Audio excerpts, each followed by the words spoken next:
Olá, companheiras e companheiros, sejam bem-vindas e bem-vindos ao 17º programa Arte e Resistência, esse programa que vocês já conhecem, um programa onde eu converso com alguns dos maiores artistas de todas as áreas das artes, brasileiros e brasileiras, que não somente exercem suas carreiras artísticas, mas também possuem uma concepção progressista e exercem a resistência, sobretudo em momentos obscurantistas como esses que assombram o Brasil. Se você perdeu algum dos programas, não deixe de conferir nossa playlist, que está na descrição aqui embaixo desse vídeo. Eu vou falar rapidamente com quem que eu já conversei. Caco Ciocler, Sérgio Mamberti, Chico César, José Roberto Aguilar, Renato Aroeira, Tom Zé, Paulo Betti, Zé Cabaleiro, Elisa Lucinda, Lucélia Santos, Bem-vindos Sequeira, Jacques Morelenbaum, Zé de Abreu, Paulinho Mosca, Carlos Latuffi, Lívio Trachtenberg.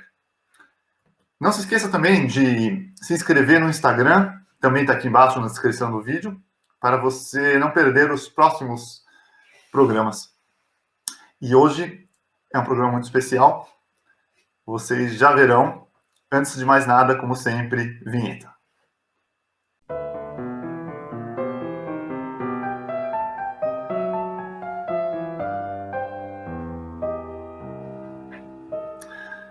E hoje eu tenho o imenso prazer em conversar com um grande nome da música brasileira,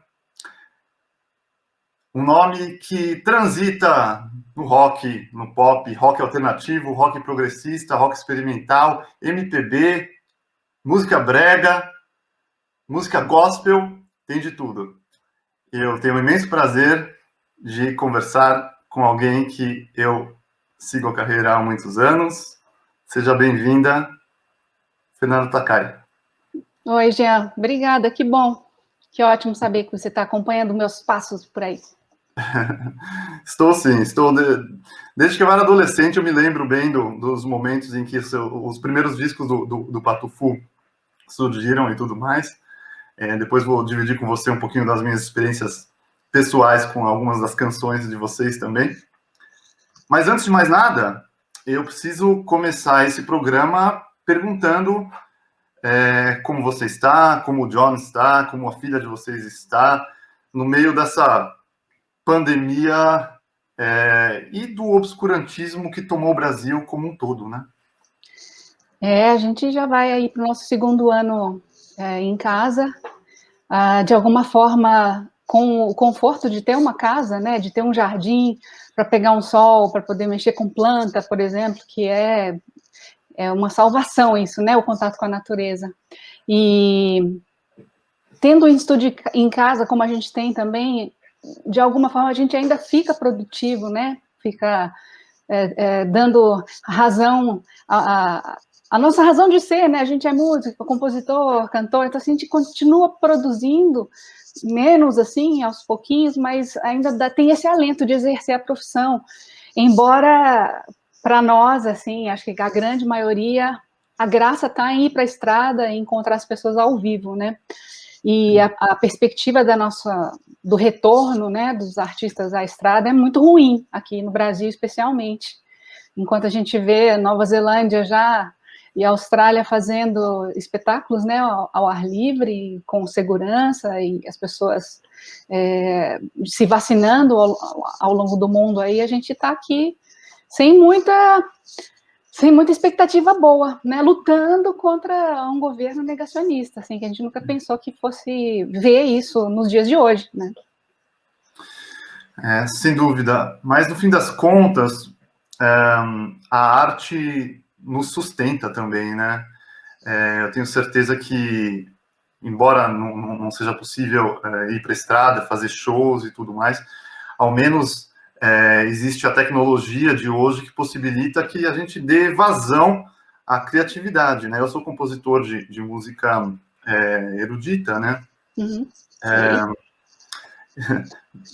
Com excelência. Muito obrigado. E os concertos todos parados, né? Mas eu tenho visto como a nossa classe, de modo geral, artistas de modo geral, têm sido produtivos, inclusive produtivos em outra esfera, né? Eu acho que o artista precisa sempre se renovar, reinventar, faz parte, né, da trajetória artística de cada um, e eu acho que essas dificuldades acabam resultando em novas flores que nascem, né? Com vocês foi assim também. É assim, né? Eu acho que a carreira artística, ela é tão subjetiva, né? Eu falo, a gente não tem uma fábrica que vai lá e faz um prego, um sapato, né? E entrega. A gente produz arte, poesia, música, filmes e dança, pintura, e aí depende muito como isso vai chegar ao público, né? Se chegar e como as pessoas vão se ler ali naquela obra, ouvir, se emocionar com o que você fez. Então é sempre muito incerto. Sempre foi desse jeito, mas agora está de um jeito agudo, né? E não só a nossa profissão, várias outras profissões que eram objetivas, né? Que as pessoas sabiam que saíam de casa, iam fazer aquilo, construir aquela coisa, trabalhar naquele momento, se viram sem emprego, né? E com posições cortadas. E então, assim, eu acho que a gente talvez se equilibre psicologicamente, espiritualmente melhor, porque a gente vem já nesse treinamento há muito tempo. Eu me lembro até, assim, falando um pouco dessa história de como a indústria, para o nosso lado, se comportava, né, e se comporta. Na época do MP3, quando surgiu, foi meu Deus, acabou a carreira de músico, né, acabou, não tem mais disco, né, assim, a gente foi aprendendo a lidar com isso, né, foi incorporando isso ao nosso modo de fazer música também, a oferecer a nossa música nesses outros suportes. Então, assim, é claro que viver isso durante uma pandemia é mais sofrido, porque a gente perde vidas, né? Além de perder receita, né? Que a gente, né, faz, né? Precisa para viver, mas o fato de perder tanta vida por até descaso, falta de planejamento, né? A gente poderia ter salvo mais gente. Então, acho que fica todo mundo muito tocado, e a coisa que nos dá o alento realmente é a arte, né? Quanta gente ficou em casa e teve gente que voltou a ler mais, né? Foi estudar um idioma, começou a trocar com filhos ali, mostrar o que tinha escutado, né, quando era jovem, ou filme que tinha assistido. Então, sempre a arte vai ter esse papel, né? Que bom que ela existe. Ela existe e existirá sempre, né? Ela é eterna mesmo. E, bom, se o mundo inteiro vive um momento ímpar, que é a questão da pandemia, o Brasil vive um momento ímpar ao quadrado, né? Porque, além da pandemia, ocorreu a tempestade perfeita e houve a ascensão do que eu chamo de neonazifascismo no Brasil. Inclusive, é a opinião clara de qualquer alemão aqui, que logicamente conhece muito bem a história e o âmago do que é o nazifascismo, né?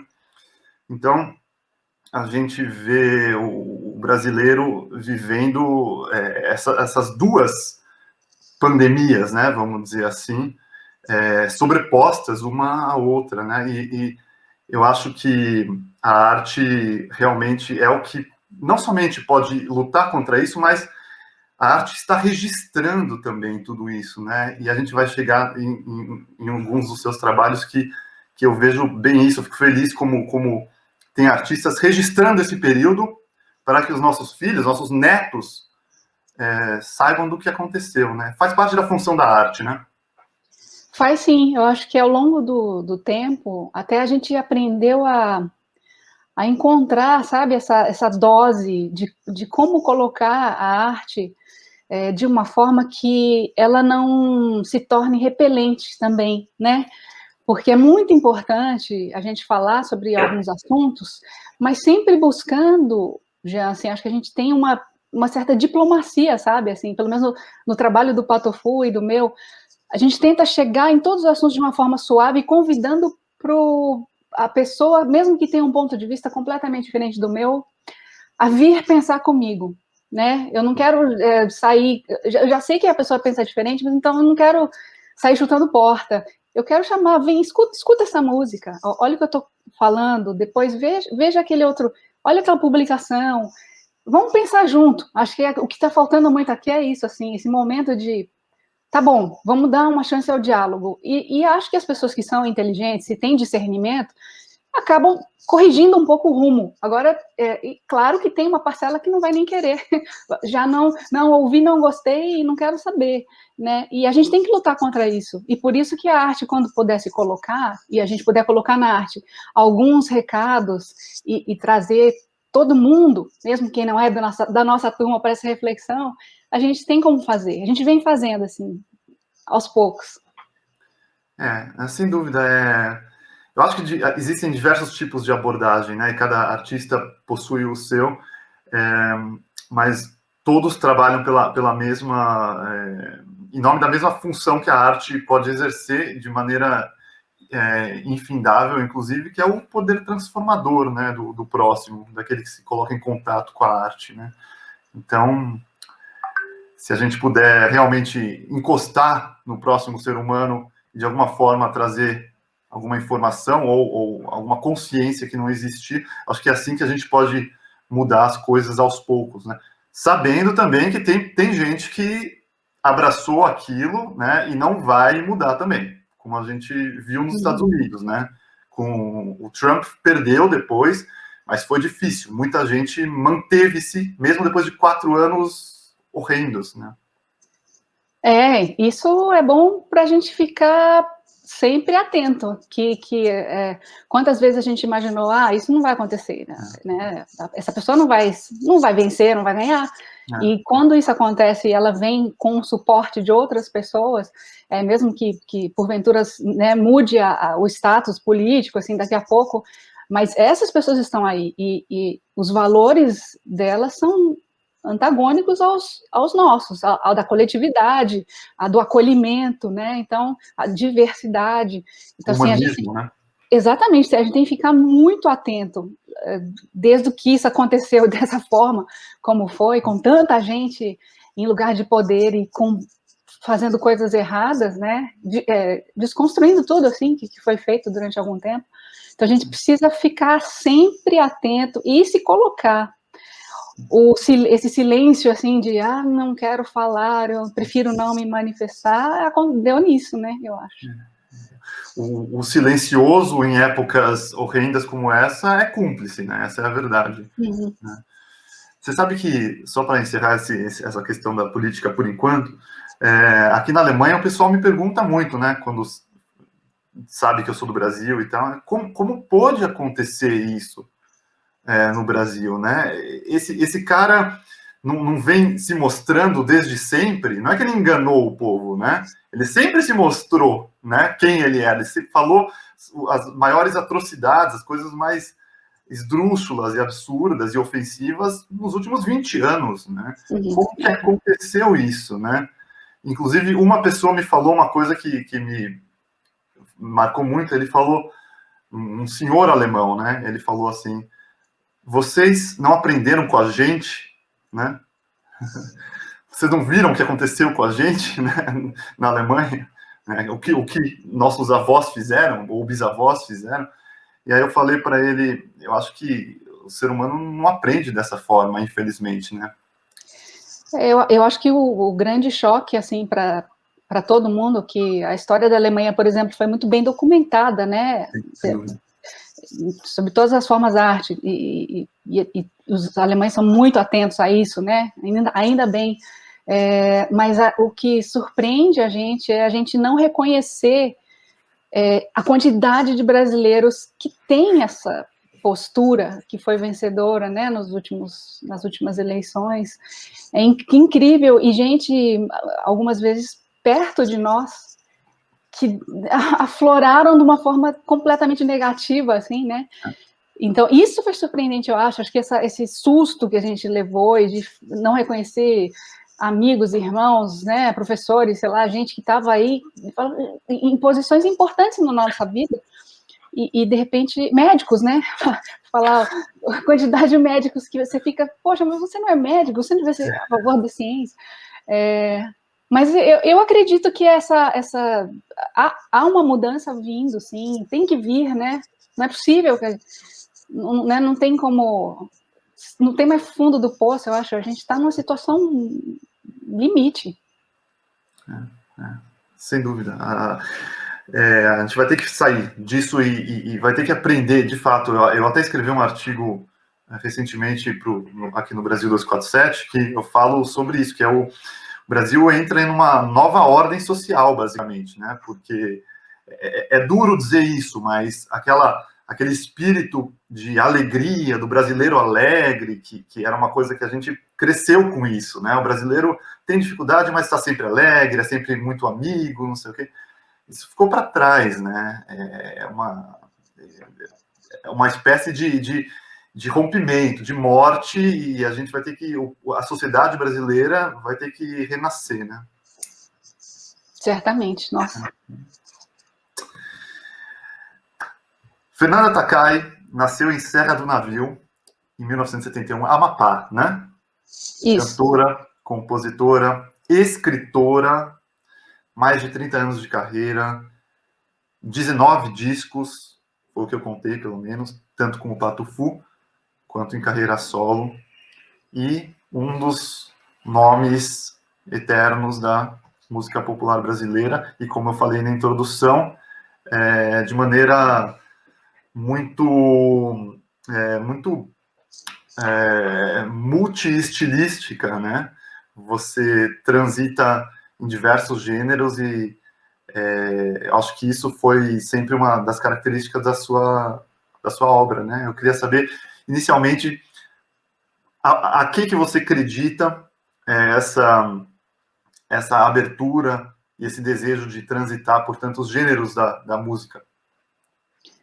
Bom, no início, assim, da minha vida, eu acho que eu tive a sorte dos meus pais, meu pai e minha mãe, os dois gostarem muito de música, embora não tocassem nenhum instrumento, né, nunca estudaram, ou a gente teve na família, assim, alguém que tivesse uma carreira na música. Meu pai, ele era geólogo e minha mãe era enfermeira, mas sempre tinha música em casa, e nas viagens também a gente se preparava lá aquela seleção de fita cassete para colocar, para ir ouvindo no carro, quando tinha festa em casa também tinha uma seleção musical, ou seja, eu me lembro sempre de ter música, sempre ser cercada de música.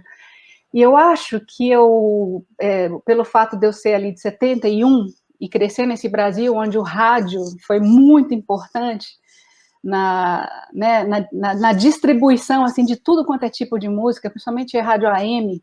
Então, eu nasci lá no Amapá e morei depois em Salvador, em Jacobina, né, na Bahia, e eu ouvi muito rádio ali quando eu estava, né, cheguei na Bahia com 2 anos, de 2 até 8 anos, 9 anos, ouvia basicamente rádio, e tudo que o rádio trazia, né, aí vinha música internacional também, vinha música muito popular aqui do Brasil, vinha grande sucesso, né, Roberto Carlos, tudo aquilo que estava acontecendo, e esse rádio, ele tinha um espelho ali nos programas de TV bem populares, o Chacrinha, né, Bolinha, Flávio Cavalcante, essas coisas todas eram muito abertas, né? Tanto que até mesmo o Chacrinha já mais velhinho, tudo mais, mas já tinha o rock brasileiro misturado com o Daí José ali, né? Então assim, essa vitrine que o rádio AM, né? Algumas rádios FM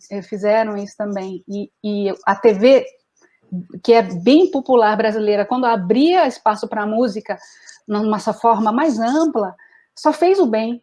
Eu acho que isso, para mim, foi tão rico, assim, tanto que eu trago de vez em quando no meu próprio repertório essas imagens sonoras que eu tinha, né, de estar numa festinha lá, e aí eu ouvia, lá na mesma época, Bee Gees, mas aí eu ouvia Sidney Magal também, né, então, assim, ABBA com Paulo Sérgio, então, assim, isso me fez gostar de música tão diferente de todos os tempos, e eu querer mostrar para essas pessoas que me escutam como é esse meu lado ouvinte. Então, assim, muita gente me escuta, né, de vez em quando ouve uma gravação minha do Benito de Paula. Fala assim, nossa, mas como é que você conheceu Benito de Paula? Porque você não tem idade para ouvir Benito de Paula. Assim, não, eu ouvia, eu era criancinha, porque meus pais ouviam.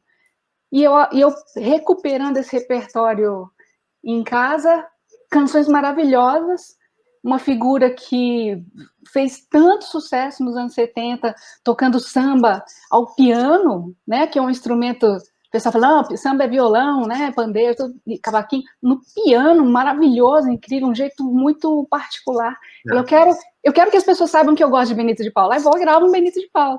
E é tão bacana porque depois encontro o Benito de Paula, pessoalmente, assim, então esse encontro depois com essas pessoas que eu venho gravando, é tão bom, assim, é um grande abraço, sabe, que eu dou sempre nesses artistas. Falo assim, nossa, fez tanta parte, uma parte tão importante da minha vida que você nem sabia, mas agora você sabe porque eu cheguei a gravar. Então, assim, acho que é quase que uma homenagem que eu faço a essas vozes tão diferentes, né, que me formaram, sabe? Claro, Inclusive, a sua carreira ela é marcada por essas duas vertentes, a parte composicional, né? Enfim, de vocês enquanto casal também, né? Lógico, as coisas não se separam nesse ponto também, mas a parte interpretativa, muito, né? Porque não é só uma questão de simplesmente cantar, escolher uma canção e cantar, né? É conseguir traduzir o seu retrato artístico e estético para dentro do universo dessa canção que você trouxe, né? E tendo isso muito bem definido, faz com que você possa realmente gravar Beatles e depois Reginaldo Rossi, né? A gente vem, assim, no Patofu, eu acho que essa parte autoral, né, assim, eu escrevendo com o John e lançando as músicas, ela é bem forte. A minha carreira, quando eu vou para a carreira solo, eu já estou querendo mostrar justamente esse meu lado de ouvinte, né, e cantar essas outras canções. Mas eu tenho que, ali no formato, né, nos arranjos, nos timbres que eu escolho, até a banda que vai tocar comigo, mesmo assim, ela tem que imprimir uma personalidade que é essa minha, né, assim, eu nunca gosto de pegar uma canção e fazê-la igualzinho, assim, gravei Michael Jackson, vou fazer um arranjo igualzinho. O Patofu fez isso, mas com música com um instrumento de brinquedo, né, que aí é outro conceito, é pegar a canção e, assim, e decalcar o arranjo original com todas as notas, mas com miniaturas e instrumentos de brinquedo. Mas quando eu vou fazer uma releitura, não, aí eu já me permito ir para né, para outras texturas sonoras, e é muito divertido. Mas tem uma coisa que eu faço, que eu sou sempre muito respeitosa a forma, a letra, né, a partitura original, assim, eu não gosto muito de pegar uma coisa, eu vou cantar outra melodia, sabe, vou eliminar isso aqui. Não, talvez a gente tenha feito sem querer por falta de aptidão. Quando a gente foi gravar umas coisas do Tom, não com o Menescal e com o Marcos, porque eles são ótimos. Eu e John aqui, a gente tirando as canções, às vezes, sem songbook, a mão fala assim, eu acho que a gente facilitou demais essa passagem, John. Aí, mas a gente sempre pensa, tá desrespeitoso? Não tá, não, tá bonito? Ficou bonito. Não, as pessoas vão reclamar, será? Não sei. Mas existe uma fidelidade ao que o autor se propunha ali, né, na obra original. Então, assim, isso eu procuro manter. Mas aí, na parte de sons e abertura de vozes, né, do arranjo e tudo mais, a gente tem bastante liberdade, né, e encontra, claro, gente que adora, tem gente que acha que não, que é uma heresia, tudo, mas a heresia está numa porcentagem bem pequena, assim, eu acho, das pessoas que não gostam. Geralmente as pessoas gostam, se surpreendem, né. Eu acho que vocês encontram o equilíbrio muito adequado, assim, entre imprimir a identidade de vocês, né, a identidade artística de vocês, e também manter a essência da canção, né? A essência da canção realmente se desaparecer durante a interpretação, tá errado também, né? Aí ela se desfaz, né? Então, acho que esse é o desafio, impor sua identidade sem perder o âmago da canção. Eu lembro que, como eu te falei, eu me lembro que eu era adolescente quando o Patofu lançou os primeiros álbuns que fizeram sucesso e tudo mais, né? Era o começo do CD, né? Era CD já, mas era começo ainda, né? O Gold Cane foi o primeiro... Saiu em CD já, né? Ele já saiu em CD. Ele teve uma tiragem em vinil e em CD. Teve também em vinil, né? Teve. Então eu lembro Gold Ken, Tem Mas Acabou, e depois Televisão de Cachorro.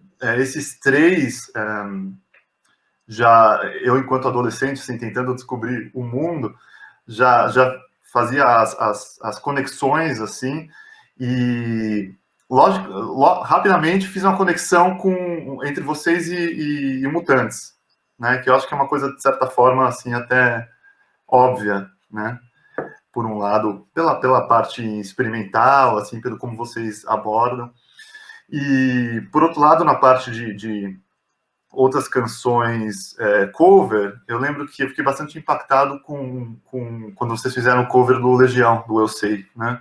Uhum. Era nessa época que, pô, o Renato estava naquela época partindo para o outro plano, né? Então, e o que você me descreve sobre esse...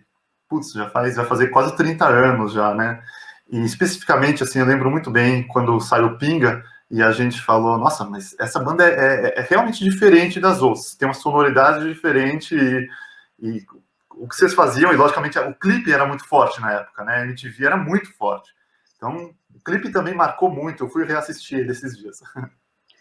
A gente está fazendo até, já no nosso YouTube do Patofu, uma recuperação, assim, do material que a gente lançou, né, esse ano são 29 anos, o ano que vem são 30 anos de Patofu, né, e é importante a gente manter a nossa própria memória, sabe, tem tanta coisa, assim, que só a gente tinha, programas em VHS, algumas versões de clipe que não entraram, que não foram exibidos em lugar nenhum, então, né, clipes comentados, isso tudo a gente está fazendo. Então, como o Patofu lançou 12 álbuns, cada mês desse ano está sendo dedicado a um disco. A gente acaba, daqui a pouquinho, aí o Televisão de Cachorro e vai para o Isopor, né?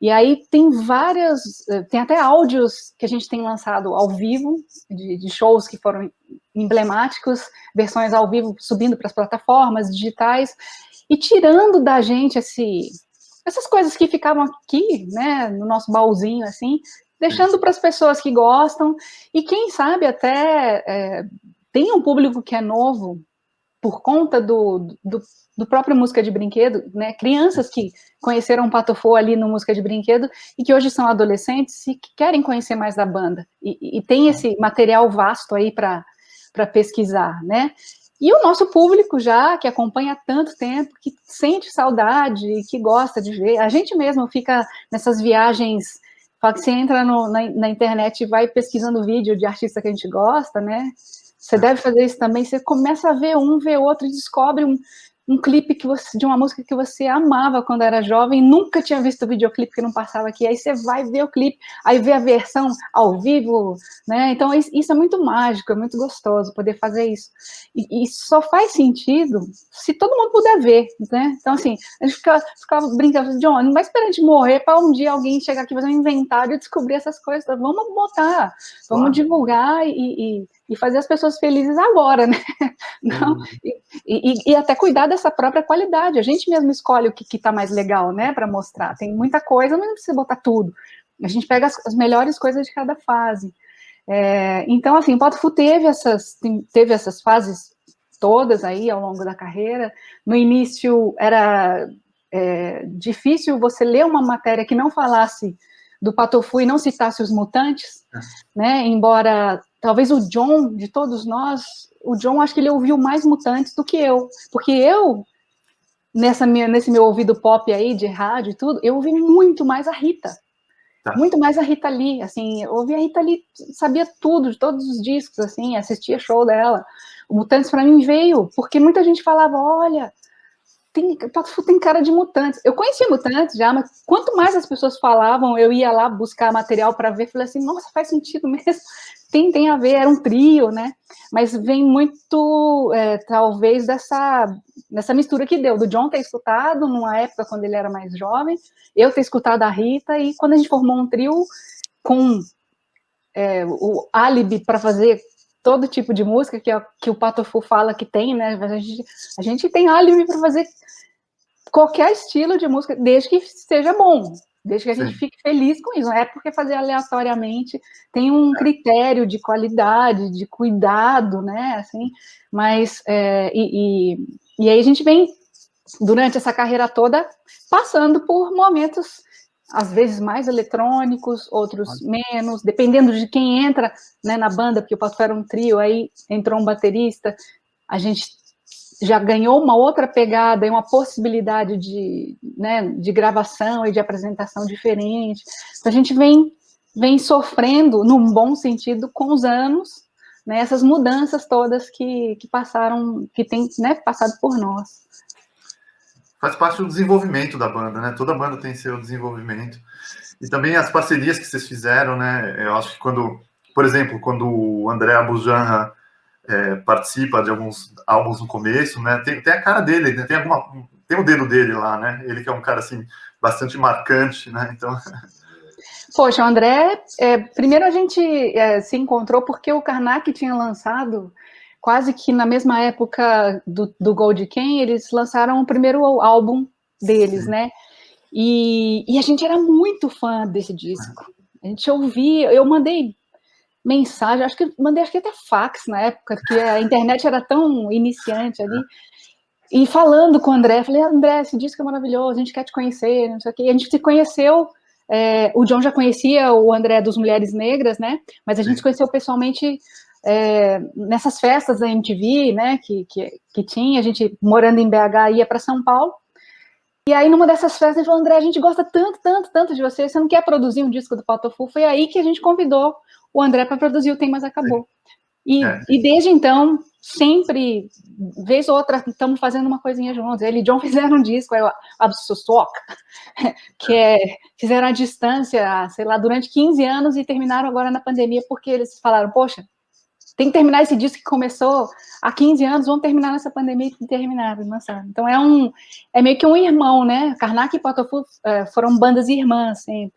Sim, E as duas bandas realmente diferentes. O Karnak também tinha essa impressão, né, de uma coisa diferente e realmente muito legal, muito, muito, muito importante as parcerias. E você, tanto como Pato Fu quanto na carreira solo, tem muitas parcerias, né, muito marcantes. E, bom, passando mais para frente, qualquer coisa a gente volta depois, mas uma parceria muito especial, que é um disco realmente histórico, né, é o que você fez com o Andy Summers, né, guitarrista do The Police, que, pô, um cara realmente conhecido mundialmente, e eu gosto muito desse álbum, acho que ele certamente tem muito respeito pela música brasileira, né? E o trabalho de vocês realmente nada se sobrepôs, né? Tudo foi harmonizado de maneira realmente, parece que muito espontânea, inclusive. Como é que foi isso? Foi uma surpresa, assim, para mim, sabe? Quando eu o conheci, por conta da paixão dele por música brasileira, sim, né? Ele vem frequentando o Brasil há alguns anos, né?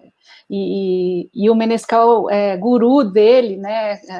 Até mesmo de ensinar, né? Algumas coisas sobre por que a música brasileira é assim, como se toca, como cada canção é construída. E aí o Menescal, ele citou, ele falou, há vozes no Brasil hoje, né, naquela época era 2009, que cantam, né, músicas e que poderiam estar ali na nossa turma da Bossa Nova, que tem um timbre de voz, um jeito de cantar, que combina muito com a nossa turma. E citou meu nome, e o Andy ouviu algumas coisas, algumas canções que eu estava cantando, e a gente se conheceu, então, no Rio de Janeiro, e ele gostou, houve uma afinidade muito grande, ele sim, me contou dessa ideia que era fazer um disco profundamente influenciado pela música brasileira, né, por sim, tudo que ele conhecia e aprendeu de música brasileira, e ele queria que eu fosse a voz desse disco, né, e eu fiquei muito envaidecida, assim, porque, claro, uma super honra, eu ouvi muito Police, o rock inglês ali na minha fase adolescente, né? Era direto, assim, aquela coisa de ter disco, querer ver show, e os shows não vinham muito para o Brasil, né? Era um sonho distante, né? Assim, até que os grandes festivais começaram a acontecer aqui, e aí a gente pôde acompanhar, mas eu nunca imaginei que eu ia fazer um disco com o guitarrista The Police, né? Parecia com a lista de desejos impossíveis, né? Mas eu falei, nossa, claro, que alegria, Andy. E o que ele fez uma coisa que dá muito o escopo, assim, da pessoa que ele é, eu achei. Porque ele fez cerca de 25 canções. Sim. E mandou todas para mim e me pediu para escolher as canções com as quais eu me identificasse e me sentisse melhor cantando, sabe? Então, ele queria que tivesse esse meu filtro, essa minha sensibilidade na escolha do repertório. Sim. E aí eu escolhi as canções, e a gente trabalhou em algumas versões em português, sim, né? E o disco foi gravado no estúdio que ele tem lá em Venice Beach, lá em Santa Mônica. Sim. E a gente acabou gravando. Existe esse álbum todo em inglês, eu gravei ele todo em inglês. Sim. E existe o álbum que foi lançado, que é o álbum metade em inglês, metade em português. Né? Mas foi uma experiência incrível, além de gravar com ele, né? Mas fazia muito tempo que eu não gravava em outro estúdio que não fosse o meu estúdio, sim, né? Sim. Aqui em casa. No início de carreira até gravei em outros estúdios, né, por conta de gravadora, aquela coisa toda, mas desde que a gente tem esse estúdio aqui na nossa casa, desde 2004, todas as gravações eu fazia aqui. Sim. E aí, quando eu fui para lá gravar com o Andy, lá em 2011, saiu em 2012, foi uma experiência também muito diferente. Incrível você adentrar num espaço do Andy Summers com todos aqueles instrumentos da história do Police ali na parede, né? Todos os instrumentos que você quiser, toda foto ou documentário, se você vê as guitarras, você vai lá ver, elas estão ali, né? E ele tem esse cuidado muito grande, assim, com esse acervo dele. E ele é uma pessoa muito interessante, porque ele gosta muito de foto também, um excelente fotógrafo, né? Tem livros lançados, assim, então ele tem um olhar para o mundo que é o além do guitarrista de uma banda, né? Ele tem uma percepção, assim, e a vontade de aprender, né? Aprender sobre a cultura. Assim, o amor dele pela música brasileira aconteceu aos 15 anos, quando ele assistiu o Orfeu Negro no cinema, e que ele falou assim, que música é essa que eu estou ouvindo? De onde que vem? Que país, né? De onde vem isso? Como é feito isso? Ele não sabia, ele não tinha explicação. Ele foi estudar para poder entender e ver mais coisas. Então, esse olhar dele é muito profundo, né, nesse sentido. Sem dúvida. A música brasileira é inegável, né? É uma música única no mundo, né? Você falou isso, que ele ficou assim impressionado quando assistiu ao Orfeu Negro. Eu lembro que algumas semanas atrás eu estava vendo uma entrevista com o James Taylor, e o James Taylor falou que quando ele viu o Gil tocando violão, ele meio que... O que eu estou fazendo, né? Porque, assim, meu Deus, é um outro mundo mesmo, né? E aí ele também gosta do Brasil, né? Pesquisou, incorporou coisas para o álbum dele e tudo mais. Enfim, mas para fechar essa questão do Andy Summers, eu acho o que você descreveu exatamente essa impressão que eu tive do respeito que ele tem pela música brasileira. E eu acho que quando ele entrega tantas músicas tantas canções para você e pede que você faça o discernimento do que cabe melhor, eu acho que mostra esse respeito também, né? Tipo, você é a pessoa que realmente nasceu nessa cultura e me oriente de certa forma, porque é um negócio bonito vindo de um cara, um dos grandes deuses da história do rock aí, né? Então, eu acho que ele poderia, né, facilmente contratar qualquer voz, qualquer cantora de qualquer lugar, para cantar as canções dele, falar, não, eu quero que cante essas músicas aqui desse jeito, tá? E ele não, ele queria o meu input artístico, né, assim, e queria que a gente assinasse o álbum juntos, assim, muito generoso, muito cavalheiro, assim, né, o Andy é muito cavalheiro, sabe, ele super... Legal. Aquela coisa stir, né? mas tem um humor muito peculiar, aquele humor bem britânico e tudo mais. Foi muito, muito interessante, assim, conhecê-lo melhor. Muito bom.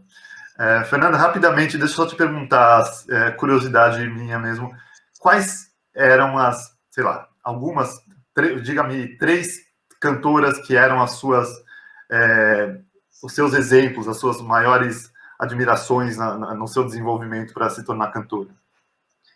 Ó, citando do Brasil, 3 do Brasil e 3 de fora, vamos ver. Aqui no Brasil, certamente a Nara, né? A Nara Leão, que eu fiz Claro.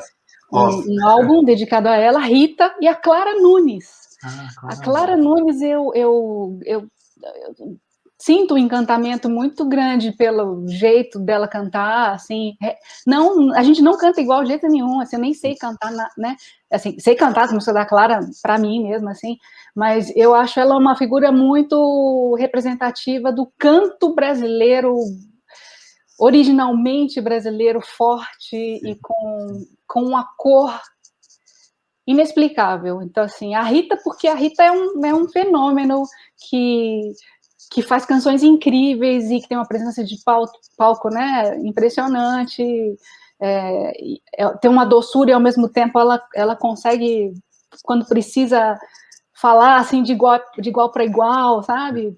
Até botar o dedo na cara se for necessário, assim, mas é uma figura extremamente doce, gosto muito dela. De fora, quando eu era adolescente, uma cantora que me fez querer escrever minhas próprias canções foi a Suzane Vega. Eu sempre gostei muito da forma como ela escreve, transformando as histórias, crônicas, né, em canções. Gosto muito da Tracy Thorn, que é vocalista do Everything But The Girl. Eu gosto do timbre dela e da figura que elas... Era marcante, assim, o jeito dela, o cabelo que ela usava, e a história dela, porque ela tem uma história parecida com a minha e do John, né, um casal, assim, ela e o Ben, durante muito tempo, se conheceram na faculdade, estão juntos até hoje, e fazendo música em casa, um outro, né, era uma outra voz que sempre me encantou. Tem uma cantora que eu gosto demais, que é a K.D. Lang. K.D. Lang, cantora canadense, também escreveu músicas lindas e eu assisti ao vivo a K.D. Lang aqui no Brasil e tenho quase tudo dela e me impressionou muito como ela teve fases tão diferentes na carreira, veio ali numa fase bem country, né, bem raiz assim, e de repente abriu, desabrochou com umas canções muito ricas, com instrumentais que vêm de um outro lado dela que eu não conhecia, e continua aí, uma voz linda, acho que tecnicamente talvez seja das pessoas mais impecáveis assim que eu já ouvi cantar, tanto em disco quanto pessoalmente. Muito legal. Se eu fosse chutar as suas 3 inspirações no Brasil, a Rita e a Nara, sem dúvida. A Clara Nunes, não. Gostei de saber, interessante, realmente. E fora do Brasil, legal, interessante também as pessoas que você colocou, me surpreendeu. E eu sou um pouco mais novo que você, mas as minhas cantoras preferidas são um pouco mais atrás, curiosamente. Eu gosto, minhas principais, assim, que eu tô sempre escutando, é a Joan Baez, Johnny Mitchell, a Mama Cass. Né? A Mama Cass é incrível, Adoro Mamas and Papas, assim, acho que Olha que interessante, quando a gente surgiu, o Passo surgiu, e veio essa história de mutantes e tudo mais, né, uma vez o Arnaldo, porque a gente tem uma relação muito próxima do Arnaldo também, né, o John gravou o Let It Bad, que foi um disco que ele levou o computador lá para Juiz de Fora e coletou um monte de coisa e trouxe, né, para cá e ficou lá fazendo um artesanato, assim, com tudo, com o Arnaldo tocando tudo ali. Sim. E o Arnaldo falou assim, olha, a gente quando tinha lá Mutantes, o pessoal falava muito de Beatles e tudo, mas, cara, a gente ficava muito impressionado e queria fazer os vocais igual do The Mamas and the Papas, que era muito rico, era muito bonito, muito bom gosto, e aquelas vozes todas se casando, e é uma Cass, um timbre incrível, né? Maravilhosa, é uma das minhas vozes preferidas mesmo, e infelizmente foi embora cedo demais, como muitos artistas, né? Mas a carreira solo dela também é muito rica. Foi breve também, né? Mas realmente uma voz única, né? Que ela tinha. A Joni Mitchell também é uma instrumentista. Putz, ela e o violão dela, ela segura as pontas realmente, né? Super. Grande artista também. 2014, Na Medida do Impossível, né? Um disco que eu acho super bonito também. Especialmente a sua parceria com a Zélia Duncan, né? No Mon Amour, Meu Bem, Ma Femme, né? Isso. E é cantado pelo Reginaldo Rossi, né? E isso eu achei maravilhoso. Essa realmente foi uma sacada assim que vocês fizeram um resgate e uma releitura do brega, né? Digo brega de maneira alguma, falando de maneira pejorativa, não, brega enquanto legítimo estilo, né? Brega do bom. E a voz de vocês também, ela tem um timbre único também, a Zélia, né? Então ficou maravilhoso. E já vou te passar uma segunda canção que eu acho que ficou muito legal também, aí você comenta essas duas, que é a versão do George Michael, né? Do Hilda Payne, que você fez com o Samuel, né? Ah, sim. Bom, a música do Reginaldo, primeiro assim, a primeira vez que eu me encontrei, eu já escutava, né, conhecia as canções dele, mas eu me encontrei com o Reginaldo, a gente fazendo rádio, eu estava em Itaúna, e ele estava também na rádio, assim, e aí a gente se encontrou, tudo, abracei ele, falou, os meninos do Patafu, tudo, a gente abraçou, tirou foto, tudo, e ele foi uma figura muito simpática, sempre foi, né, era aquilo mesmo que a gente via, assim, de longe, ele sempre foi muito acolhedor. E a ideia para gravar essa música aconteceu porque teve uma vez que o Lenine, no Carnaval do Recife, ele ganhou um palco, fazer a programação do palco, do Marco Zero. E ele falou assim, olha, eu vou chamar só mulher para esse palco, duplas, né?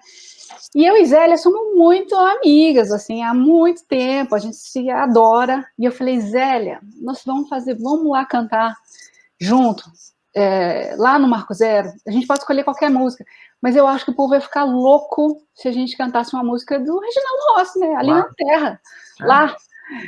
E ela falou assim, claro, vamos. Aí eu falei, vamos, Mon Amour, vamos, essa música é incrível. E a gente tocou a primeira vez lá, antes de eu gravar no meu disco. Quando eu comecei a pensar no repertório do disco, eu falei, é tão legal esse momento com a Zélia, porque ninguém esperava que a gente fosse cantar Reginaldo Rossi, né? Todo mundo pensou em várias outras coisas, mas quando começou a música, foi aquele, dava pra ver na cara das pessoas, assim, tinha uma alegria com que vocês estão cantando? E aí ela veio para cá, gravou comigo aqui, o John fez um arranjo diferente do que a gente o arranjo dele, tinha muito feito. legal. Pois ele ganha uma latinidade, né?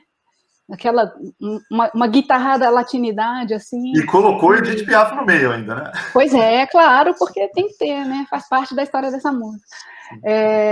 E a gente gosta de fazer isso, sabe? De pegar e tratar com muita elegância esse repertório que vem ali das origens bem populares, assim, eu vou pegar esse repertório, eu não quero fazer uma gracinha com ele, não, eu quero botar ele tão bonito, tão elegante, tão vigoroso, que todo mundo vai ouvir e vai gostar, e vai entender que é uma música de qualidade, né? E assim, quando a Zélia vem comigo nessa, assim, nós somos nós duas assinando essa música também, assinando a qualidade dela, assinando a importância dela no repertório brasileiro. E assim, é sempre bom, cantar com a Zélia é sempre bom, a gente já fez muito show junto, assim, de fazer participação um no outro, e essa música todo mundo ama, assim, quando vai tocar no show, todo mundo canta, não tem jeito, estamos sorrindo, cantando, dançando, é a celebração desse repertório brasileiro popular, né? Claro. É muito legítimo, né? E faz realmente parte de um dos Brasis, né? Inclusive de uma época, e esses personagens eternos também, como da mesma forma que a gente falou do Andy como um dos grandes personagens da música inglesa, o Reginaldo Rossi é para sempre, é eterno também, né? Tudo que ele fez. Acho que existe existe essa movimentação de retomar e reler e trazer para o respeito mesmo, para a área do respeito, que outrora não tinha, né? A música brega, assim, era tida como uma coisa, né? Então, outros artistas têm feito também, a Marisa Monte fez algumas coisas assim, o próprio Caetano, né? E, então, muito legal. É importante, a cada vez que um intérprete grava esse repertório, por mais conhecido que já seja, né, é a oportunidade de apresentar para o público desse artista e para outras gerações essa canção, né? No caso, você mencionou também o Rio de Pain, né, que eu gravei com o Samuel. Eu gosto muito, muito, muito de George Michael, assim, e é outro também que teve esse ano que foi péssimo, que foi embora o George Michael, Prince, né? Michael Jackson tinha ido, assim, a gente perdeu. David Bowie veio depois, assim.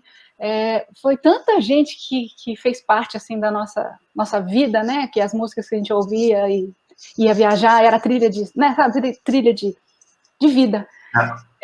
E essa música, uma vez teve uma versão que era o dueto do Paul McCartney com o George Michael. Sim.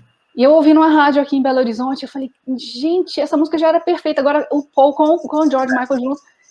Aí eu falei, John, nós temos que fazer uma versão dessa música. Temos que fazer, eu não sei se vai ser no Patofu, se vai ser no meu disco solo, tudo.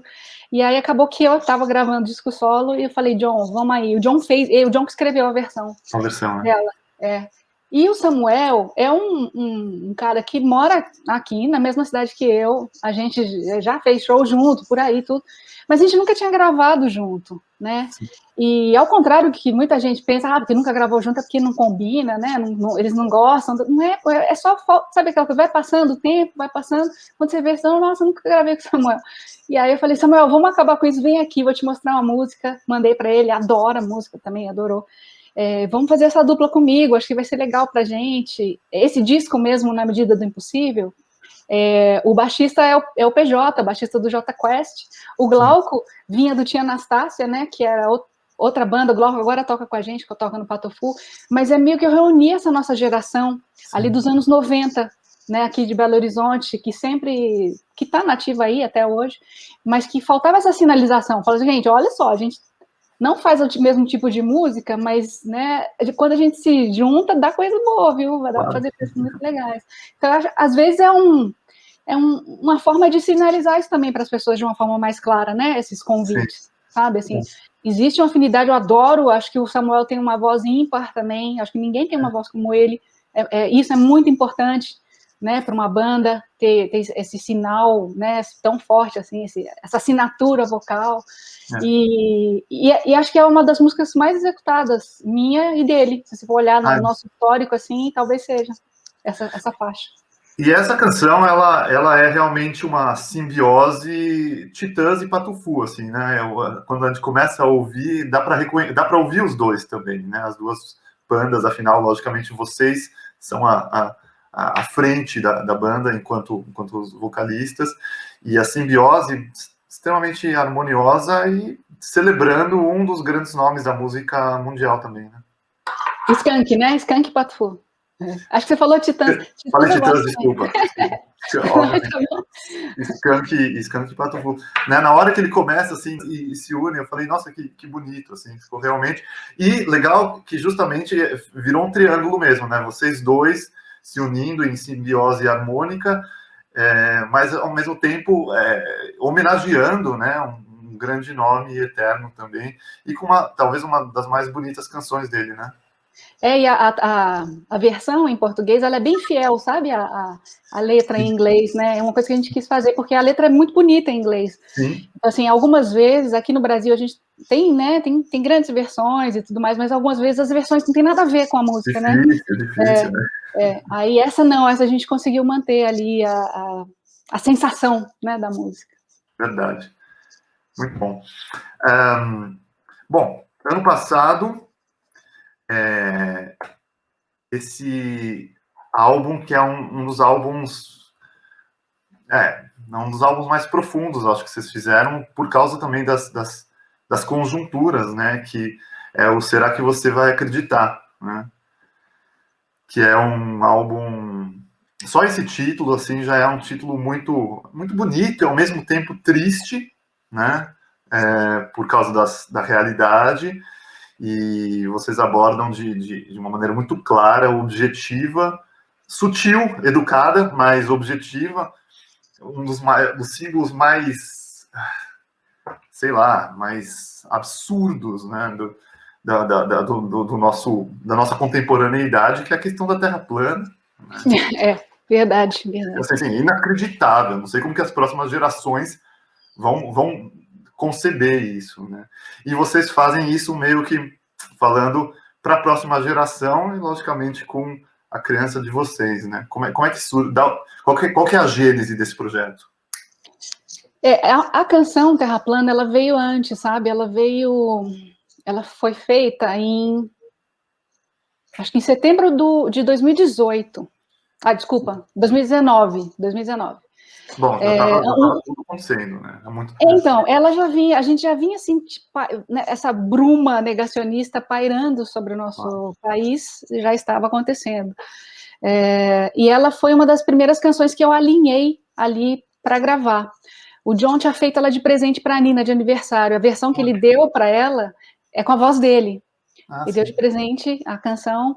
E aí eu falei, John, você não vai lançar como single, sei lá, qualquer coisa, né? O Pato Fu não estava com planos de gravar. Aí ele falou assim, não vou, ficou um presente interno aqui para a Nina. Eu falei, não, mas então acho que eu vou gravar, porque acho que a gente precisa lançar essa música. Né, assim, eu vou fazer disco e ela abriria bem o álbum. E foi o primeiro single. Que é isso que você falou, assim, uma forma bem suave, né, de abordar esse assunto, embora a vontade seja que não é, né, de ser suave, não, é chegar lá um tapão e falar assim, opa, como é que você está pensando nisso essa altura? Mas vai lá, a gente vai lá, escreve uma música, Terra Plana, e coloca nessa música a insegurança que a gente tem hoje de você criar uma nova vida para esse mundo que está aí, né? Com recursos desperdiçados e com água virando preço de ouro e um país como o Brasil tendo gente passando fome ainda a essa altura e ainda mais, né, nos últimos anos. Um regresso. Exatamente. Então, eu acho que Terra Plana ela vem com esse abre-alas, sabe? Sim. Sabe, de trazer para o pensamento, o cantinho do pensamento, todo mundo, mesmo os negacionistas, mesmo o lyric video de Terra Plana entra um monte de gente lá para me xingar e tudo, mas alguns conseguem parar um pouco para pensar e veem valor na música. Então, assim, para esses alguns já valeu a pena, né? Porque quem é do nosso time, né, do time da Terra Redonda, assim, a gente toca no assunto e tudo mais e põe todo mundo no mesmo barco de, nossa, que mundo vai ficar aí para quem tá vindo, né, depois. Mas eu acho que quando a pandemia começou, ela ganhou uma força ainda maior, né? Assim, todas as músicas, na real, assim, que eu tinha escolhido já, algumas eu já tinha feito, a leitura delas foi amplificada pelo fato da gente estar em casa e de ter muita gente perdido, gente querida, muita gente ficar sem sustento. Acho que, certamente, a nossa condição, ela faz com que a gente leia o mundo de um outro jeito, né? Então, é um disco que eu acho que as pessoas vão se lembrar dele muito por esse lado, assim, de você tá fechado, você não consegue fazer nada, né? O que você vai fazer se você não tem uma posição de poder? Você não vai interferir na política pública com essas pessoas que estão aí, né? Assim, o que você pode fazer? Você pode fazer esse trabalho de formiguinha que é a educação, é abrir os olhos, é falar sobre determinados assuntos, usar na sua arte desse incômodo para poder trazer mais gente, né, para o nosso time, assim. Claro. Então ele tem esse momento. Tem alguns momentos de respiro também, né, algumas canções que para a gente poder também respirar, assim, mas boa parte delas é de um incômodo, né? Sim. Acho que a que é mais isso é uma música que se chama Corações Vazios, que é justamente esse que fala da fome, fala da falta de água, que fala que a qualquer momento você vai sumir dessa terra. Eu acho um disco muito bonito e triste também, porque não haveria de ser diferente. Artistas que são conscientes sobre aquilo que os cerca, né? O que nos cerca, realmente, nesse momento, trabalharão dessa forma, né? É o que a gente vê. Ainda bem, né?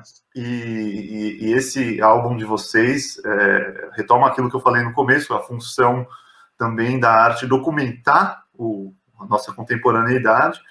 E o que eu acho muito bonito nessa canção especificamente é que é uma carta, né, para as crianças do futuro, né, se comunica com as próximas gerações e tudo mais, e com essa preocupação legítima que a gente tem, né? Eu não tenho filhos ainda, mas a gente pretende em breve ter uma criança, e eu penso nisso, né? Como é que é colocar uma criança num mundo desses, onde ela vai ouvir que 2 mais 2 é 5, e gente falando isso para ela, né? Então, assim, de certa forma assustador, mas a gente tem que fazer a nossa parte, e a vida tem que seguir, e crianças têm que nascer e construir o bem, né? Você veja a sincronicidade da canção que vem logo depois de Terra Plana, né, que é Não Esqueça. Foi uma música que foi composta há 6, 7 anos antes, pelo Nico Nikolaevski, que né, foi nosso amigo e um excelente compositor de canções que falam sobre o que a gente está sentindo. E ele tem um jeito de falar que a gente não sabe fazer, que é um jeito do Nico, assim, dele pegar essas coisas, assim, que fala com uma simplicidade e com quase uma ingenuidade, assim, mas é o que todo pai e mãe quer falar para o filho, né, assim, e mal saberia ele que o fato de não se esqueça de lavar as mãos ia ser imperativo para a gente, né, mais do que nunca, questão de vida ou morte, e essa música também, ela vem, assim, ela está ali, ela é uma música de pandemia, né? É uma música que, mas ao mesmo tempo é uma música de preocupações e desejos que são de sempre, né? Eternos para quem é pai e mãe, né? Para quem cuida de outra pessoa, assim. Então eu gosto disso, de poder gravar uma música dessa que não é minha, né? Por exemplo. Mas de passar ela para frente, sabe? Como se pegasse uma mola, assim, uma molinha, jogasse assim, ela vai mais longe, assim. Acho que é o papel do intérprete também, né? Sim, sem dúvida. E, ao mesmo tempo, em meio a essas canções, tem Amor em Tempos de Cólera, né? Parodiando o livro do Gabriel Garcia Marques, que é uma canção maravilhosa também, e a voz de vocês duas realmente também passa perfeitamente. Achei muito linda. É uma canção que foi feita em parceria com a Virginie, né, cantora do metrô, e a figura da Virginie ali nos anos 80 também foi muito importante para mim, né, para mulheres como eu, assim, que era um mundo muito masculino, e ainda né, o mundo de bandas, e a Virginie estava ali, das raras exceções, né, também, fazendo, né, cantando, participando, ocupando todos os espaços, porque o metrô fez muito sucesso, e ela ocupou propaganda de, né, fita cassete, ou todos os programas de TV, sempre foi muito importante, e ela sempre muito doce, né, Virginie. E eu me reaproximei dela por causa das redes sociais, e a grata surpresa, assim, é que ela é realmente tão doce quanto aparenta, e tão conectada com as coisas do mundo, né, com essa tentativa de tentar ser uma pessoa melhor. Sim. E cuidar de cada espaço, né, para poder multiplicar isso depois. E aí a gente fez essa música à distância. Ela me mandou a música, a harmonia, a melodia, eu fiz a letra. E aí gravei, mandei para ela, mandou a voz. Ela mora lá perto de Toulouse. E virou uma parceria que eu me orgulho demais, assim, e ela até outro dia me cutucou, falou, nós temos que fazer outra música, já passou um ano, eu falei, é verdade, temos que fazer, mas nossas vozes realmente combinaram bem, assim, a gente canta na mesma, né, mesmo tom, mesma tonalidade ali. Então foi o timbre muito é confortável. semelhante, inclusive. Exatamente. Mas é muito bom, né, porque as redes, elas ocupam muito o espaço da gente, o tempo da gente, né, se deixar você deixa de fazer outras coisas e fica ali navegando, mas tem um lado que é muito bom, é você poder fazer contato com pessoas que você gosta, que você tem afinidade, e a partir daí criar até uma canção, como a gente fez, né? Sim, muito bom, muito lindo. Eu achei essa canção muito linda. E esse álbum realmente é um álbum muito, muito forte. E realmente parabéns por vocês terem colocado ele no mundo, porque é uma contribuição muito importante para esse momento. Obrigada. Outra coisa que eu queria falar com você é o seguinte, que eu anotei aqui. Você gravou ao longo do tempo algumas canções religiosas, né? E a que mais me marcou assim, que tem inclusive o vídeo muito bonito, é com o padre Fábio de Mello, né? A canção como que chama a canção? Agora me esqueci. Amar como Jesus amou. Jesus amou. Amar como Jesus amou. Claro. E o arranjo ficou muito bom também, né? Um upbeat assim. E antes de passar para você comentar isso, eu queria só deixar claro que eu acho muito importante que as pessoas que estão do nosso lado, né, do lado humanista, do lado realmente da justiça social, da democracia, dos direitos humanos, ocupem o espaço das religiões também, né, que de certa forma acaba sendo sequestrado pelo lado de lá, né? A gente sabe que isso, infelizmente, é uma realidade, né? Eu sou judeu, não sou religioso, mas o judaísmo é uma parte muito importante da minha identidade cultural, artística e tudo mais. E assisto, respeito, admiro todas as religiões, e eu espero que as religiões não fiquem sendo, não sejam tidas e encaradas como algo das pessoas que são negacionistas, que enxergam a Bíblia de uma maneira alucinada e tudo mais, né? Então, assim, movimentos como o seu de gravar a canção de uma forma moderna, legítima, espontânea, com um representante líder da religião, acho que é uma coisa muito importante. Essa canção, eu, quando comecei a tocar violão, acho que o primeiro lugar onde eu tive coragem de levar o meu violão para falar assim, olha, eu toco violão, foi na aula de religião. Eu estudava num colégio de padres, e na aula de religião a freira tocava violão também. Ela um dia falou assim, olha, quem souber tocar um instrumento, traz na aula que a gente vai tocar. E eu mal sabia, estava no começo ali, mas eu levei. E foi uma afirmação para mim, assim, eu era muito na conchinha, sabe, muito fechada, assim, aí levar um violão e tocar, mesmo que mal, na frente de outras pessoas, mas fazer com que as pessoas entendessem que eu gostava de música, né, e que eu estava estudando violão e tudo mais, foi tão importante. E a gente cantava essas músicas de primeira comunhão, né? As canções do Padre Zezinho, que foram muito populares ali nos anos 70, né? Meados dos anos 70 até o final, assim, e fazem sucesso até hoje, né? São clássicos, assim. E o Padre Fábio, assim, eu sempre achei muito legal a imagem dele de ser um padre pop, né? Que tem um padre cantor, ele tem uma voz muito bonita, eu gosto muito do timbre de voz dele. E quando eu estava selecionando repertório Na Medida do Impossível, onde eu gravei essa música, eu falei, tem uma música que eu tenho certeza que todo mundo sabe cantar, assim, aqui no Brasil, mesmo de outras religiões, assim, porque fez tanto sucesso, tocava em rádio normal, né? E eu tenho vontade de chamar o padre, não sei se o padre vai aceitar, mas ele achou o máximo, assim, ele adorou o arranjo, ele falou, que bom que você está gravando desse jeito. Sim. E o arranjo, né, foi uma troca que eu fiz com um produtor japonês, eu gravei para ele uma versão de Águas de Março, ele fez um arranjo todo eletrônico junto com o Atom, né, que é alemão e que mora no Chile, O Sr. Coconut, ele tem um outro pseudônimo, Sr. Coconut, você deve conhecer também. Sim. E teve ele fez essa versão de Águas de Março, me convidou para cantar, eu e Moreno Veloso, cantamos, e ele falou, quanto que custa, né, tudo, eu falei assim, não, uma colaboração entre artistas, um dia, se eu precisar de você, eu vou te pedir um arranjo. Aí eu falei, John, é agora, cara, eu vou pedir um arranjo dessa música que ele não faz ideia, não está na cabeça do japonês, né? Ele não tem nada contra ou a favor dessa canção, sabe? Eu quero que você faça um arranjo para mim do seu jeito, Toshiyuki, né? Que é o Toshiyuki Yasuda que fez o arranjo. Sim. E ele é craque em fazer arranjos que lembram trilhas de joguinho, joguinhos eletrônicos. E aí eu falei, vai fundo nisso.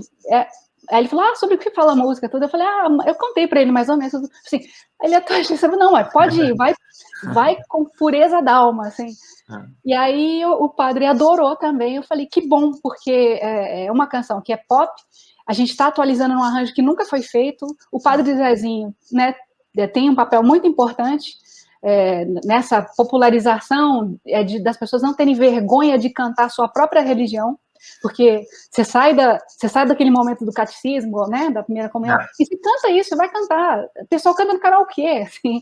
Então, e foi muito feliz, um momento que até algumas pessoas falaram, nossa, mas acho que as pessoas não vão gostar de você gravar essa música.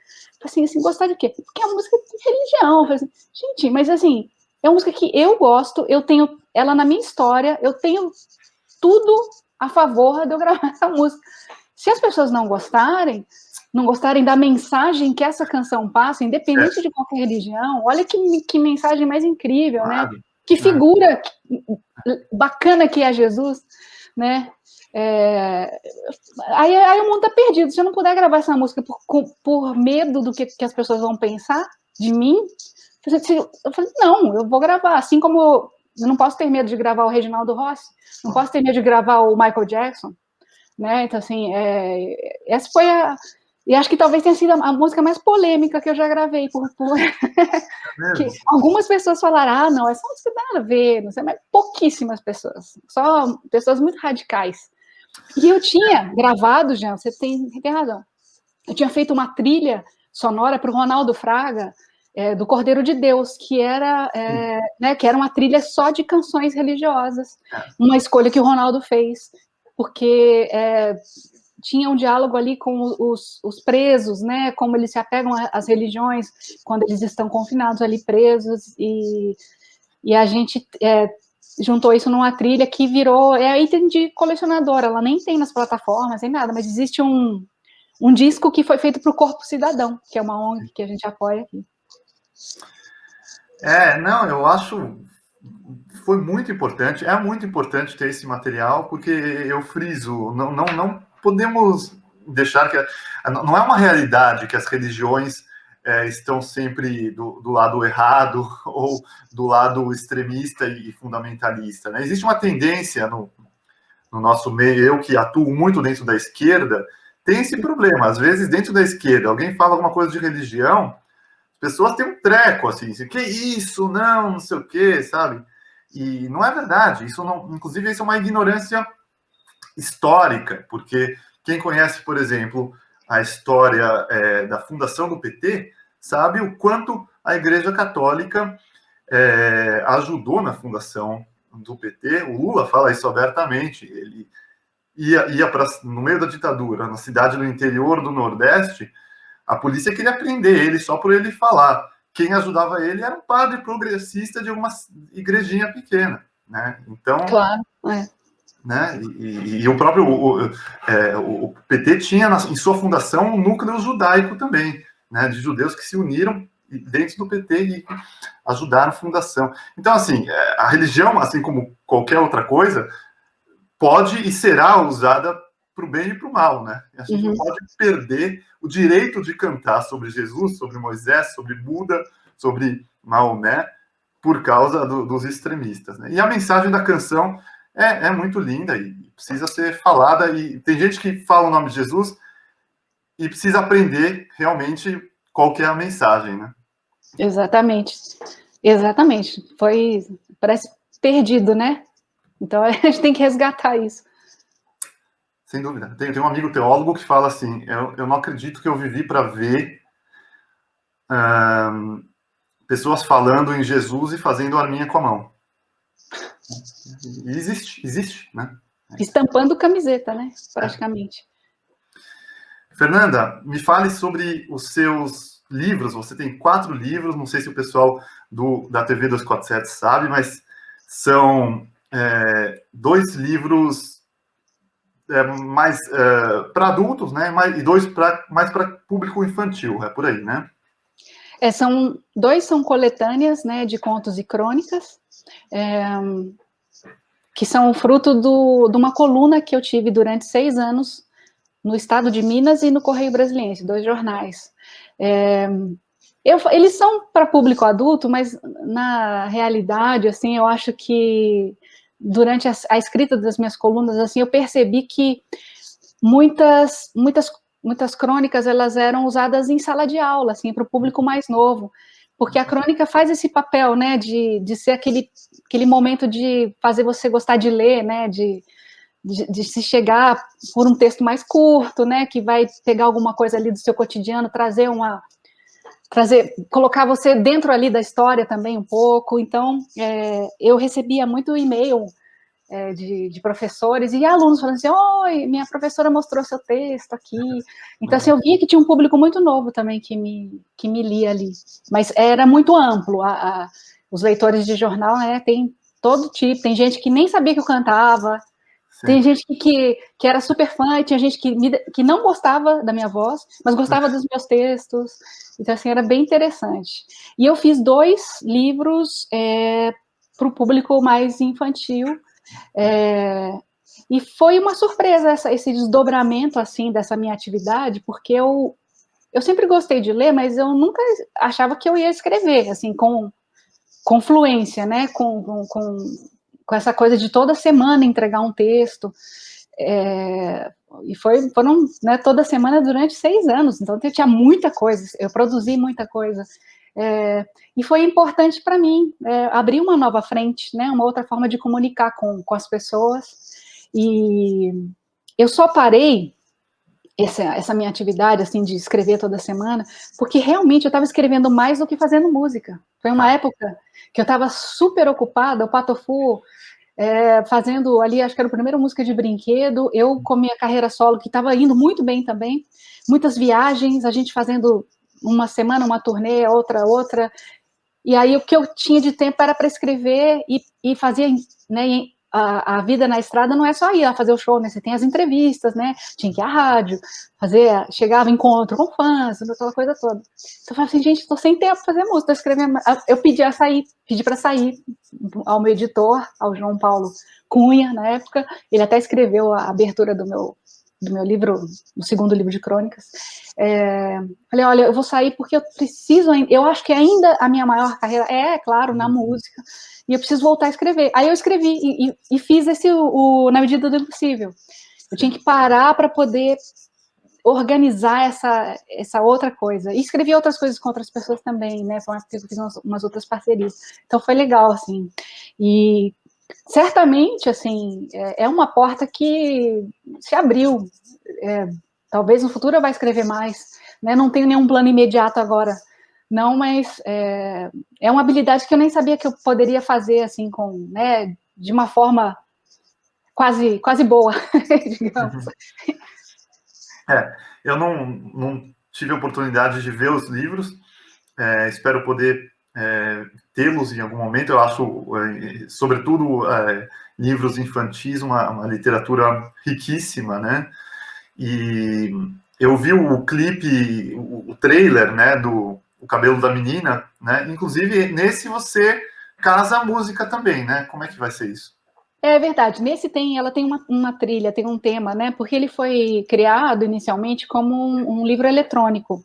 Sim. Então ali a gente tinha o recurso né, de botar som, fazer uma trilha. Eu construí uma canção para a personagem principal, mas eu fiz questão de lançá-lo em livro mesmo, né? No papel, porque é a grande realidade nossa, né? Para poder acessar um livro digital, você precisa ter primeiro ter uma internet boa, para poder usufruir dele ali na navegação toda. Um aparelho, um computador, uma coisa, e tem muita gente que não tem nem luz ainda, né, aqui no nosso país, não tem luz em casa. E assim, eu quis muito lançar ele em papel, a gente fez uma distribuição grande para bibliotecas públicas, assim, e é gostoso você ter o livro ali debaixo do braço, mesmo quando você vai contar uma história, abrir o livrinho, né, e contar e mostrar, e a criança pegar, e ir seguindo com o dedinho ali as letras, começando a ler, então assim, isso é um momento muito importante, né? E eu fico muito feliz. Minha filha já está grande agora, tudo, mas certamente ela me inspirou demais. Aliás, a história tem a ver, essa história do cabelo da menina, meio que aconteceu aqui em casa mesmo. Assim, eu dei uma mudada, assim, mas foi a inspiração, foi a vida real. Você conta isso tem um clipe, né, que você explica mais ou menos isso. E o outro livro, você escreveu no Japão, foi isso? Ou sobre uma viagem? Eu escrevi depois da minha primeira viagem ao Japão. Tá. Que me fez entender um pouco melhor até a mim mesma, assim, porque eu percebi muito da minha família, que eu tenho ascendência japonesa e portuguesa, né? Portugal eu já tinha estado, quando eu fui a primeira vez ao Japão, eu vi esse outro lado, assim. Eu sou muito próxima desse lado japonês, assim, pelos meus parentes, meus avós que moravam, quando eles estavam vivos, assim, eu frequentava muito a casa deles, mas nada como você conhecer o país e perceber ali, né, assim, várias nuances. E essa história do panda vermelho me chamou muita atenção, porque eu fui visitar o zoológico lá de Ueno, e todo mundo vai lá, basicamente, para ver o panda gigante. Sim. Então, eu também fui para ver o panda gigante. E só que lá eu conheci o panda vermelho, que eu falei, nossa, mas esse panda vermelho, ele mora aqui do lado do panda gigante, ninguém olha para ele, porque ele é pequeno, mas ele é lindo, é fofo, é muito bonitinho. Só que assim, se você sabe quando você já vai, aí tá o panda gigante, você só vai olhar para o outro lado. Então, se algo não te puxar para entender a beleza daquele outro ser, isso não vai acontecer. Aí eu fiquei pensando nisso, assim, olha, isso ia dar uma boa história sobre uma pessoa, também pode ser uma pessoa, né, um bichinho, que ele não tenha o respeito ou a atenção que merece, porque ele está ao lado de uma coisa que é muito exuberante. E quanta gente... Né? Quanta gente deixa de conhecer as pessoas por causa disso, sabe? Porque se encantam por uma exuberância e não vão ter tempo para olhar para uma coisa que demanda um pouco mais de atenção.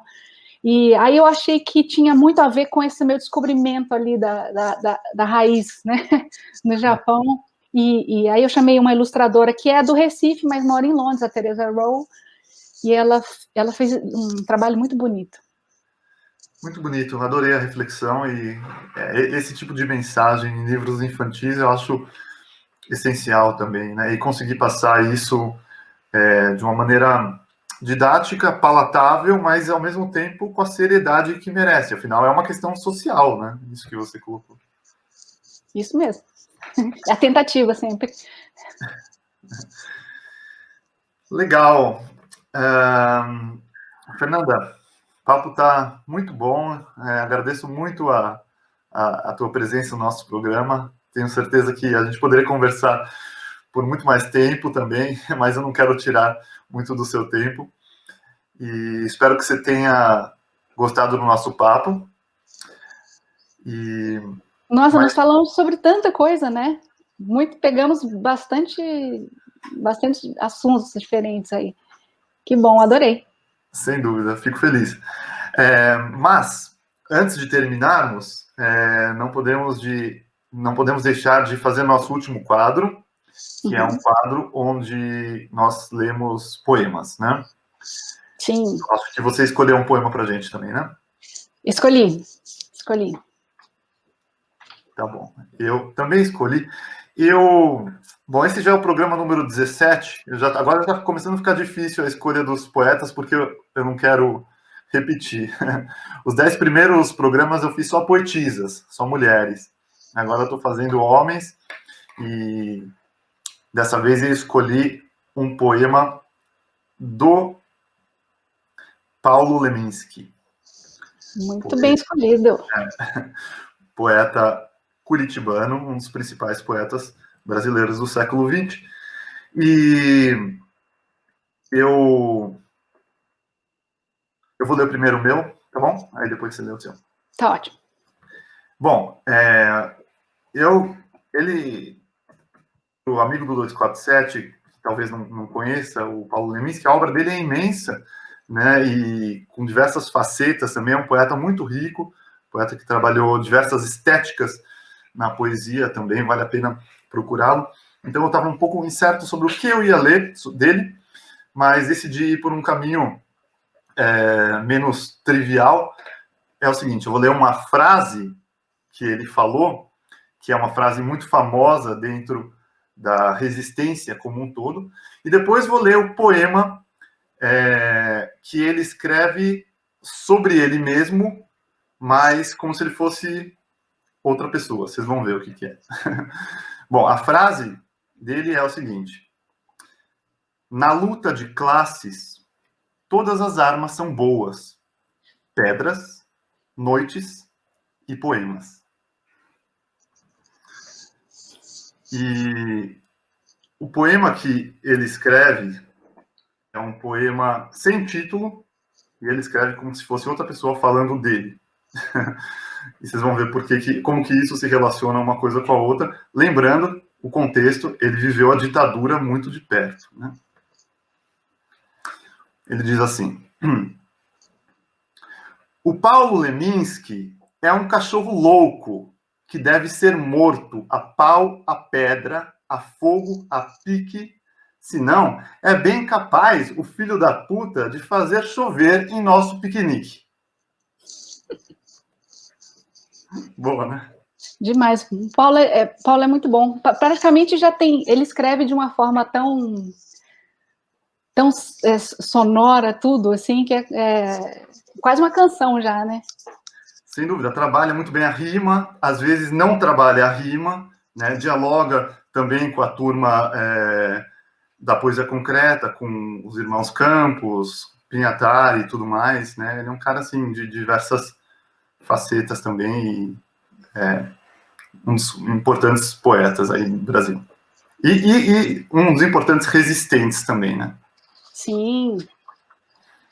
Muito bem, muito boa essa escolha, Jean. Eu tenho feito canções com um poeta do Piauí, que é o Climério Ferreira. Ele ele aparece ali Na Medida do Impossível, ele aparece agora no Será que Você Vai Acreditar? E ele tem parcerias incríveis com Dominguinhos, com Ednardo, né? Escreveu com os irmãos também, né? O Clésio, o Clodo.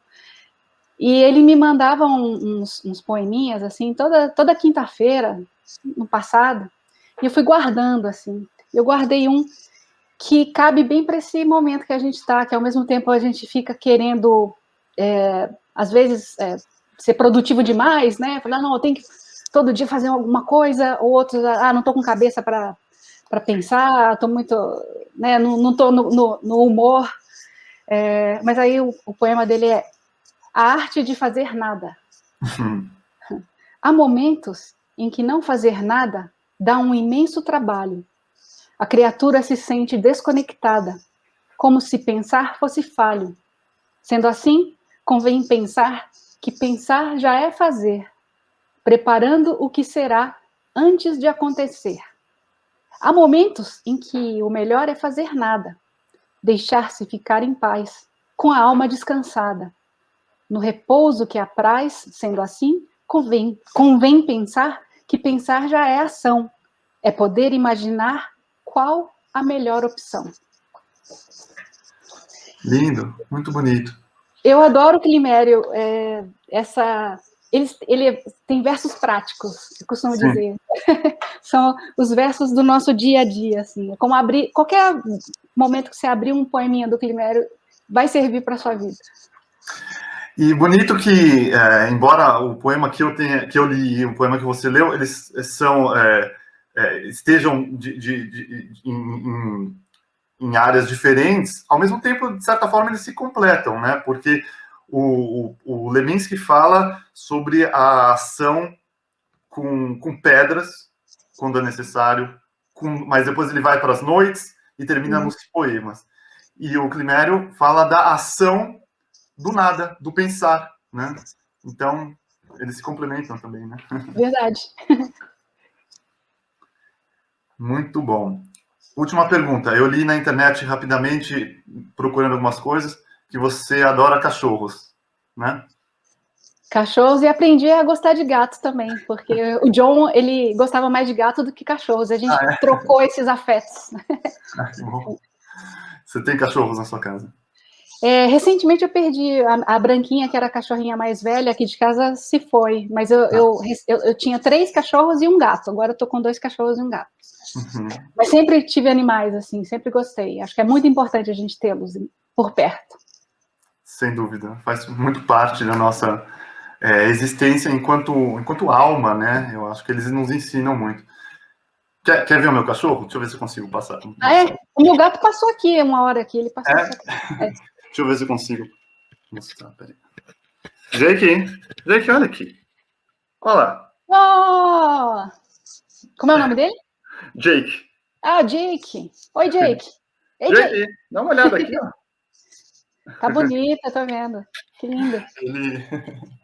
Ele foi resgatado no Rescue, né, de Berlim. Um cachorrão bonito desse, mas estava lá indesejado porque ele era mal comportado, né? Aí a gente falou, bom, a gente vai pegar ele e salvar ele e dar uma vida boa. E agora ele tá feliz da vida aí, é um príncipe há muitos anos já. Que bom, tá tendo uma vida boa. Eu comecei também a adotar os meus animais aqui de casa, quando um cachorro que eu tive, ele sumiu, teve uma chuva de granizo aqui, aí abriu o portão, ele sumiu, e eu procurei ele em um monte de lugar, durante 3 meses, e toda vez que eu ia nos abrigos, assim, eu via aquele monte de animal abandonado, eu falei, nossa, eu nunca mais vou comprar cachorro. E aí eu passei a adotar, então todos os meus bichos daqui de casa são adotados atualmente. Maravilha, eu acho que é uma boa ação importantíssima, porque realmente são criaturas com uma centelha divina também e precisam de todo o amor, né? Exatamente. A gente perde um amor assim, né, como foi o caso desse meu cachorrinho, e acha um monte de outros amores ali querendo amor de volta, né? Então, assim, foi importante essa busca, sabe? Porque aí eu acordei pro tema. Sim. Muito bom. Muito legal. Bom, Fernanda, mais uma vez, obrigado. Foi um grande prazer. E nosso papo está documentado, também é uma documentação que ficará para histórias sobre arte, sobre esses tempos, sobre a resistência, sobre a nossa luta, seja com pedras, seja com poemas, seja com pensar, seja com nada, né? E mando um beijo para todos do 247 e passo para você fazer alguma última consideração, se você quiser. Obrigada, também fiquei muito feliz, acho que o seu espaço é vital, as pessoas que você tem trazido aqui para contar um pouquinho, né, de sua própria trajetória, é sempre muito rico você ter os exemplos e ouvir, né, a história das pessoas. É importante a gente ouvir as pessoas, prestar atenção nos outros, né, e aqui a gente encontra esse espaço de afinidade e que dá força para a gente seguir em frente. Parabéns. Muito obrigado. Estamos todos juntos. Pessoal do Brasil 247, não deixe de conferir os últimos trabalhos da Fernanda Takai. Alguns a gente conversou aqui, tem muito mais também no site dela, na internet. Um beijo para todos e, como sempre, ninguém solta a mão de ninguém. Tchau.